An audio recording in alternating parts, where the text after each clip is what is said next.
빌라도는 굉장히 괴로울 거란 말입니다. 지옥에 있어도 괴로울 거예요. 그냥 매주 들려오니까. 주의 이름으로 모인 곳에서 사도신경을 고백할 때마다 본디오 빌라도라는 이름이 들려오니까 굉장히 괴로울 거란 말입니다. 그래도 우리는 또 주님의 사랑을 알기 때문에 좀 빌라도에게 이런 가혹한 벌이 내려지는 게 좀 아니지 않습니까? 이렇게 말씀하시는 분도 있을 거예요. 그래서 왜 본디오 빌라도가 예수 그리스도를 십자가의 형장에 보낼 수밖에 없었는가? 그러면 오늘날의 빌라도는 도대체 누군가? 오늘 말씀을 우리가 살펴보면서 알아가기를 원하는 거예요. 오늘 본문에 등장하는 대제사장과 장로들이 이제 그 예수님을 죽이기 위해서 그 당시에 법적인 절차를 밟는 거예요. 그런데 법적인 절차를 밟는 때부터 그들은 머리를 쓰는 거예요. 어떤 머리를 쓰냐 하면 사실은 종교적인 문제란 말입니다. 왜냐하면 그가 뭐라고 이야기했어요? 자신을 하나님의 아들이라고 했단 말입니다. 그게 신성 모독에 대해서 분노가 일어난 건데, 이 문제를 로마의 법정으로 끌고 갈 때 종교적인 문제를 가지고 가게 되면 이건 너희들이 해결해라, 이렇게 끝나버릴 거란 말입니다. 그러니까 이 종교적인 문제로 끌어가지 않고 그가 유대인의 왕이라고 했다, 정치적인 제목을 붙여서 그 본디오 빌라도에게 예수님을 세웠단 말입니다. 그러니까 본디오 빌라도가 예수님을 딱 보자마자 첫 번째 질문을 딱 보면 우리가 알 수 있는 거예요. 11절을 우리 같이 읽어보겠습니다. 시작. 유대인의 왕이냐? 예수께서 대답하시되 내 말이 옳도다. 그러니까 첫 질문이 뭐예요? 만약에 네가 하나님의 아들이냐 그랬으면 이런 질문을 하나예요. 그냥 종교적인 문제이기 때문에 그냥 너희들이 해결할 문제예요. 그렇지만 총독이 빠져나갈 수 없도록 이제 정치적인 것으로 걸고 들어가니까 바로 그 질문을 하는 모습을 우리가 보게 되는 거란 말입니다. 그러니까 예수님이 뭐라고 대답해요? 내 말이 옳도다. 그러니까 딱 보니까 아주 젊고 그 젊은 사람이 그런 말을 하니까 좀 야심은 있는 좀 이상한 친구구나, 이렇게 생각할 수 있었을 거란 말입니다. 그러니까 이 대제사장들과 그리고 이 장로들이 더 많은 증거를 들이대면서 예수를 고소하는 거예요. 12절 말씀 같이 읽어보겠습니다. 시작. 대제사장들과 장로들에게 고발을 당하되 아무 대답도, 더 많은 증거를 들이대면서 고소를 해도 그들의 고소에는 아무런 대답도 아니하시는 그 예수님의 모습을 우리가 보게 됩니다. 그러니까 이 모습을 본 빌라도가, 우리 12절 말씀도 읽어볼까요? 13절 있습니다. 시작. 빌라도가 이르되 그들이 너를 쳐서 얼마나 많은 것으로 증언하는지 듣지 못하느냐. 그 증거가 너무너무 많다라는 거, 산처럼 많다라는 거예요. 그래도 예수님은 그들의 그 대제사장이나 장로들의 고소에는 그 어떤 반응도 하지 않는 모습을 우리에게 보여주고 있단 말입니다. 그러니까 예수님의 이러한 행동을 딱 빌라도가 보고 나서 첫 번째, 저 사람이 좀 이상하긴 하지만 그렇다 그래서 저 사람이 정치적으로 로마에 반란을 일으킬 만한 그러한 사람은 절대 아니다. 그리고 세 번째, 저 사람은 사형에 처할 만한 죄를 가지고 있는 사람은 아니다라는 사실을 그가 알게 된단 말입니다. 그러면 여러분 어떻게 생각하십니까? 그가 이미 이제 느낌으로 아는 거예요. 조금 이상하긴 해요. 그럼에도 불구하고 저 사람이 이미 말씀드린 것처럼 사형에 처할 만한 죄는 아무리 대제사장이 이야기를 하고 장로들이 이야기를 해도 전혀 그럴 만한 죄를 찾지 못했단 말입니다. 그러면 여기서 그 사건을 끝내야 되는 겁니까? 끝내야 되는 겁니까? 그렇잖아요. 여기서 사실 재판을 끝내야 되는 거란 말입니다. 이건 우리가 다룰 문제가 아니라 그냥 너희들 종교적인 문제로 해결해라, 이렇게 끝냈어야 된단 말입니다. 그럼에도 불구하고 이제 바라바라는 그 흉악한 죄수 하나를 딱 끌어들이면서 그 그 백성들에게 차선책을 이렇게 제안을 하는 모습을 우리에게 보여주고 있단 말입니다. 여러분, 아닌 걸 아니라고 이야기를 해야 되는데 아닌 걸 아니라고 이야기를 하지 못하고 그가 차선책을 쓰는 이유가 어디 있단 말입니까? 그것은 이런 거예요. 옳은 것을 알고 있음에도 불구하고 옳은 것을 행할 만한 용기가 그 안에 없는 거예요. 오늘 어제 저녁이나 오늘 새벽에 난 기사 중에 크리스탄 투데이의 난 기사 중에 이런 기사가 눈에 확 들어왔어요. 어떤 기사였냐 하면 한동대가 대학 최초로 동성애 반대, 동성애 결혼 반대, 이것을 한국 대학 최초로, 신학대학도 외치지를 못하는 것을 최초로 외친 거예요. 그래서 그 총장에게 왜 그것을 외치게 됐냐, 이것으로 인하여 어려움을 당하지는 않겠느냐, 그렇지 않아도 이것을 외치고 난 다음에 참 많이 어려움이, 지진까지 왔다. 그럼에도 불구하고 이 한동대 총장이 하는 말이 이거예요. 우리는 반드시 올바른 방향을 학생들에게 제시를 해줘야 한다. 진리를 진리대로 제시를 해줘야 한다. 아무리 어려움이 따라온다 할지라도 우리는 진리를 진리대로 이야기를 해줘야 한다. 이것이 그 총장의 입장이었다라는 것이죠. 신학생들도, 신학대학의 총장들도 아직 이 일을 나서지를 못하고 있는 이러한 때에 한동대 총장이 먼저 앞장서게 된 거예요. 정말 자식들을 키워서 서울로 보내지 마시고 한동대로 보내주시길. 어디로 보내주시길? 예, 한동대로 보내주시길 주님의 이름으로 부탁을 드립니다. 정말 옳은 걸 옳은 것이라고, 진리를 진리라고 말할 수 있는 그러한 대학이, 그런 기독교 대학이 있다라는 게 하나님 앞에 얼마나 감사한지 모른단 말입니다. 현대를 사는 저와 여러분들도 무엇이 옳고 그른지 정말 너무나 많은 것들을 이미 알고 있단 말입니다. 그럼에도 불구하고 왜 우리는 이것이 옳다, 이것이 진리다 이렇게 말하지 못하는 것입니까? 빌라도처럼 우리 안에 그것을 말할 만한 용기가 없기 때문에 그렇단 말입니다. 다시 말하면 내가 이것을 진리다, 이것이 정말 옳은 것이다 말함으로써 있게 될 피해가 싫은 거예요. 귀찮은 거예요. 그래서 사람들이 이런 말을 하잖아요. 따라합시다. 좋은 게 좋은 거 아닙니까? 뭔가 문제를 해결하려고 할 때 사람들이 차선책으로 늘 내놓는 말이 이게 진리인 줄도 알아요. 이것을 끝까지 주장해야 되는 줄도 알아요. 그러면서도 자기 자신들을 꼬리 내릴 때 하는 말이 그냥 좋은 게 좋은 거니까, 좋은 게 좋은 거니까. 그래서 차선책을 제시하는 사람들이 생각보다 정말 많음을 우리가 보게 된다는 것이죠. 17절에 그래서 이 본디오 빌라도가 내가 너희에게 예수를 놓아줄까? 아니면 이 바나바를 놓아줄까? 이 질문에 무리들이 막 의논을 하면서 웅성웅성대기 시작합니다. 이때 이 빌라도의 부인이 사람을 보내서 소식을 전하는 거예요. 19절 말씀 우리 같이 읽어보겠습니다. 시작.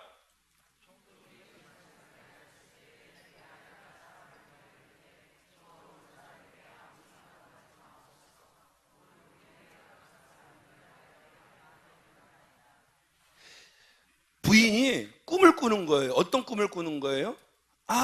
저 예수에 대한 꿈을 내가 꾸었는데 그 사람은 정말 죄가 없는 옳은 사람입니다. 그러니까 절대 그 사람에 대해서 당신 상관하지 마세요. 그러니까 다시 한번 빌라도는 저 예수라는 젊은 청년이 무죄하다라는 사실을 부인의 꿈을 통해서 또 알게 되는 거예요. 그러니까 제 확신을 이미 하나님께서 꿈을 통해서 심어주셨던 거란 말입니다. 그러니까 본디오 빌라도는요, 사도신경에서 빠질 만한 기회가 있었던 겁니까? 있었던 겁니까? 아니, 잘 생각해 보세요. 사도신경에서 그는 빠질 만한 충분한 기회가 이미 있었단 말입니다. 하나님이 분명한 그 꿈을 아내에게 주심으로 그 사람은 정말 옳은 사람이라고 이렇게 확신을 심어주셨단 말입니다. 그럼에도 불구하고 그때 이 대제사장들과 그 장로들의 선동으로 바라바는 풀어주게 하고 예수는 십자가에 못 박게 하라, 이 소리가 점점 커졌단 말입니다.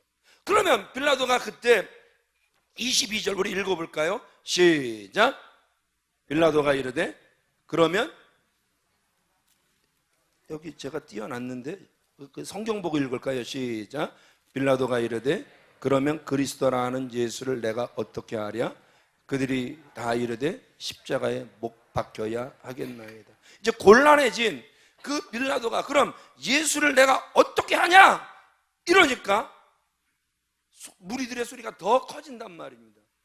지금 빌라도가 약한 게 뭐예요? 권세는 누가 가지고 있습니까? 자기가 가지고 있어요. 그럼에도 불구하고 큰 소리에 약한 빌라도의 모습을 우리에게 보여주는 거예요. 어디든 이 모임 속에 소리가 점점 커지면 진리를 알면서도 점점 좋은 게 좋은 것이라고 꼬리를 내리는 사람들의 모습을 보게 됩니다. 하나님의 사람이라고 하면서도, 하나님의 영이 내 속에 있다고 하면서도 옳지 않은 사람들의 소리가 점점 커지게 되면 거기서 당황하게 되면서 점점 좋은 게 좋은 것이라고 꼬리를 내리는 큰 소리의 약한 모습을 보게 된다는 것이죠. 아니라는 거예요. 이 일로 인하여 그의 이름은 사도신경에서 빠지지 못하게 되는 안타까운 모습을 우리에게 보여주고 있다는 것이죠. 우리 23절 말씀도 우리 같이 읽어보겠습니다. 시작.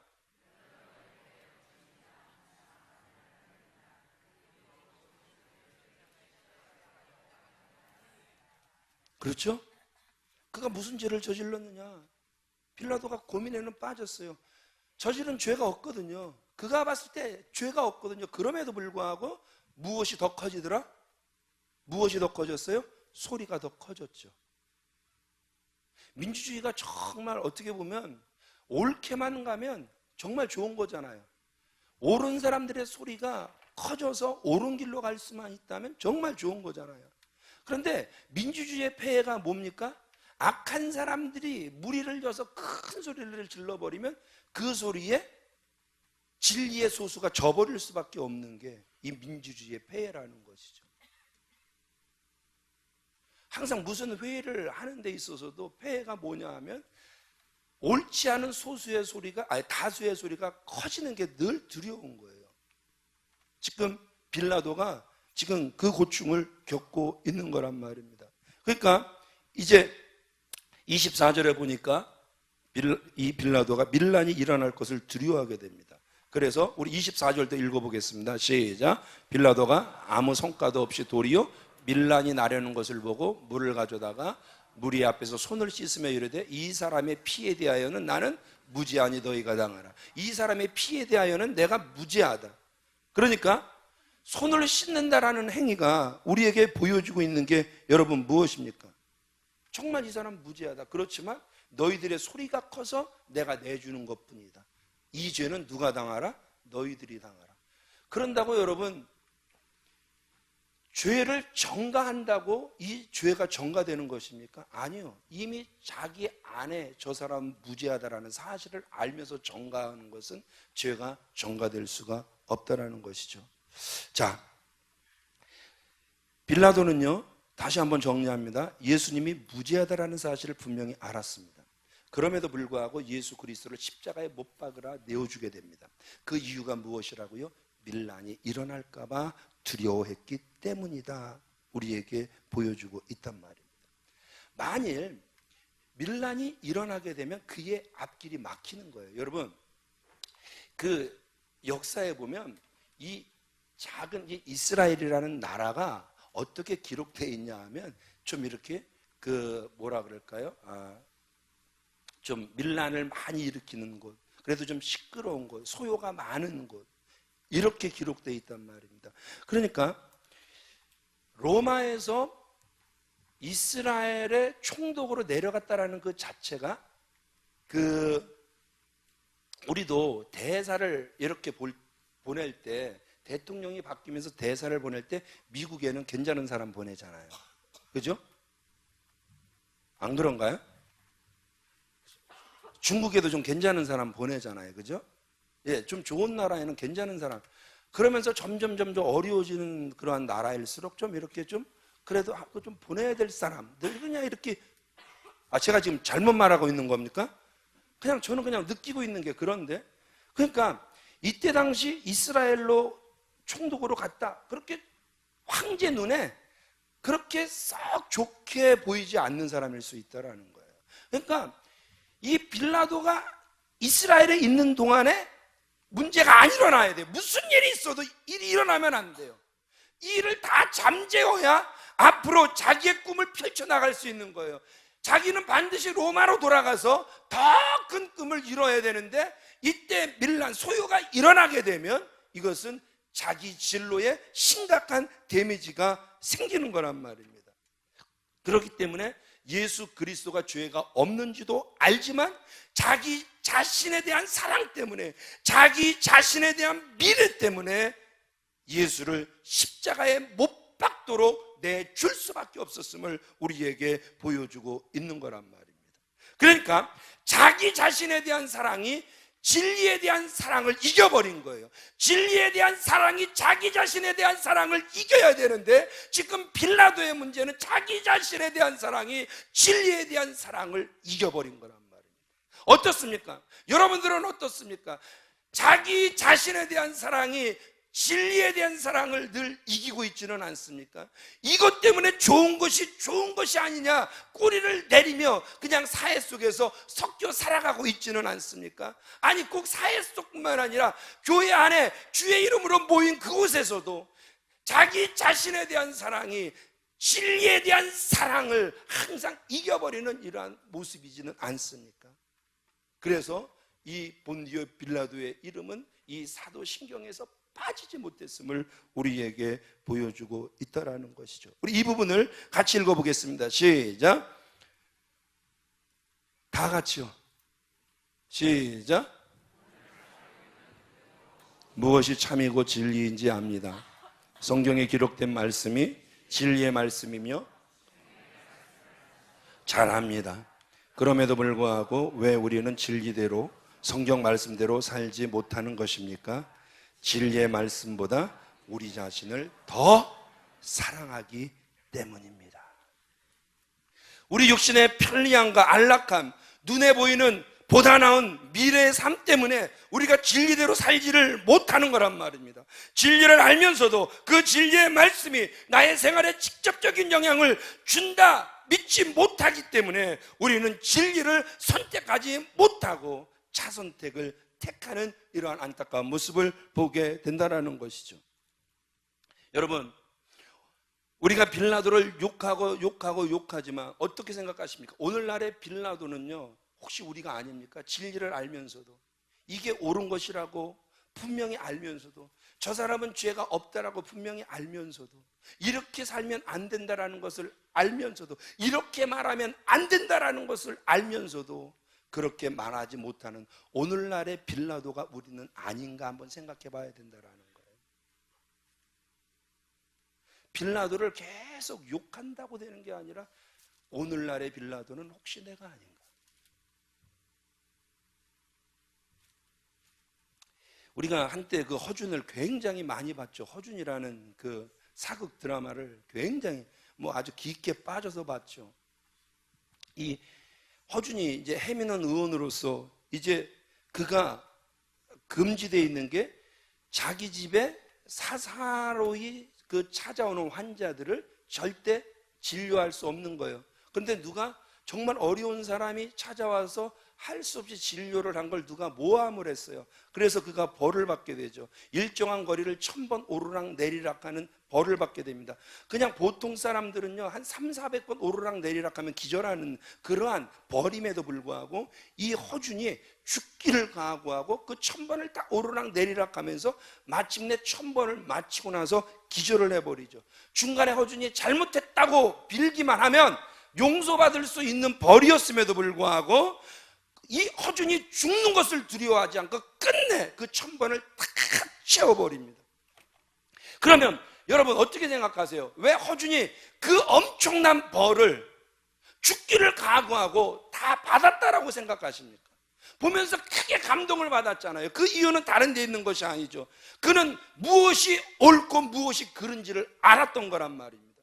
돈 없는 병자가 자신의 집을 찾아왔을 때, 치료받기 위해서 찾아왔을 때 그 병자를 마땅히 돌봐주는 것이 옳다라는 것을 아는 거예요. 이때 좋은 게 좋은 거지. 앞으로 내 앞에 미래가 창창한데 반드시 이 자리를 통해서 나는 더 많이 올라가야 되는데 좋은 것이 좋은 것이라고 꼬리를 내릴 수도 있었음에도 불구하고 그는 꼬리를 내지를 않습니다. 끝내 그는 옳은 것을 사수합니다. 진리를 사수하더란 말입니다. 그가 벌을 다 받아내므로, 몸으로 다 받아내므로 이제 허준은 이제 이익을 취하지 않는 그러한 이익을 취하지 않는 한 집에서 찾아오는 환자들을 치료할 수 있다. 그래서 환자를 치료할 수 있는 길을 그가 마침내 열어 놓았단 말입니다. 이 허준은 진리 사랑이 자기 자신에 대한 사랑을 이겨냈음을 우리에게 보여주고 있다라는 것이죠.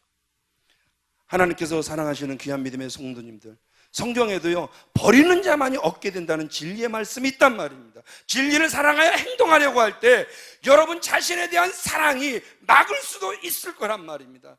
그때 이상하게 생각하지 마시고 진리에 대한 사랑이 자기 자신에 대한 사랑을 이기게 하시길 주님의 이름으로 축원을 드립니다. 요한복음 12장 25절 말씀 같이 읽어보겠습니다. 시작.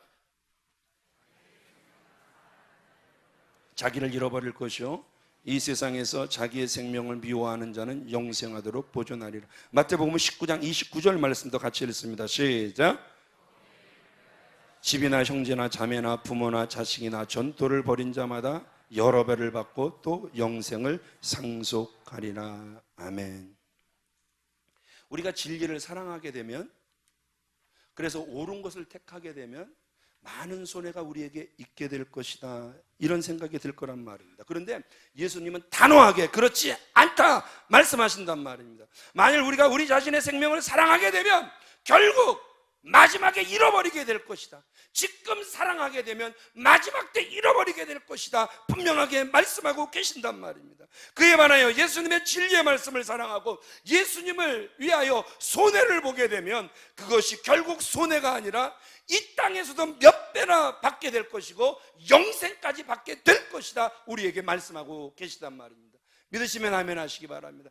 우리에게 영생을 주시기 위하여 고난의 길, 십자가의 길을 말없이 택하신 그 주님께서 이 십자가의 결과로, 이 피 흘림의 결과로 우리에게 예비하신 것은 영생인 줄 믿으시면 아멘 하시기 바랍니다. 이 땅에서도 몇 배나 받게 될 것이지만 결국 영생을 얻게 될 것이다. 이것이 우리의 가장 큰 기쁨이 아니겠습니까? 이 일을 위하여 영광을 받으실 수도 있었지만 고난의 길을 걸어가신 그 예수 그리스도를 이 한 주간 깊이 묵상할 수 있는 저와 여러분들이 되어주시길 우리 주 예수 그리스도의 이름으로 축원을 드립니다. 여러분 자신보다 진리의 말씀을 더 사랑하십시오. 개인의 유익보다 교회 공동체의 유익을 먼저 생각하십시오. 영생의 기쁨을 누리게 될 줄 믿습니다. 버린 것에 몇 배를 받게 될 줄 믿습니다. 빌라도는 자기 자신 사랑 때문에 진리를 알고도 행하지 못하여 이 세상 역사가 끝나는 그날까지, 아니 영원토록 그 이름은 부끄러운 이름이 된 거란 말이에요. 자녀들에게 부끄러운 이름을 남기지 않는, 후손들에게 부끄러운 이름을 남기지 않는, 교회 역사 위에 절대 부끄러운 이름을 남기지 않는 저와 여러분들이 되어지시길 우리 주 예수 그리스도의 이름으로 축원을 드립니다. 우리 이 부분을 다 같이 읽고 기도하겠습니다. 시작. 예수님이 피로 값주고 세우신 이 교회의 유익이 여러분 개인의 유익을 압도케 하십시오. 그러할 때 우리는 이 세상에서 뿐만 아니라 영원한 세상에서도 존귀한 이름으로 남을 것이며 100배의 풍성함을 누리게 될 것입니다. 진리 사랑이 여러분 자신에 대한 사랑을 이기게 하십시오. 아멘. 무엇이 이기게 하십시다? 진리에 대한 사랑이. 자기 자신에 대한 사랑을 이기게 하자는 거예요. 아멘이십니까? 아멘이십니까? 우리의 삶이 이런 삶이 되어지시길 주님의 이름으로 축원을 드립니다. 기도하겠습니다.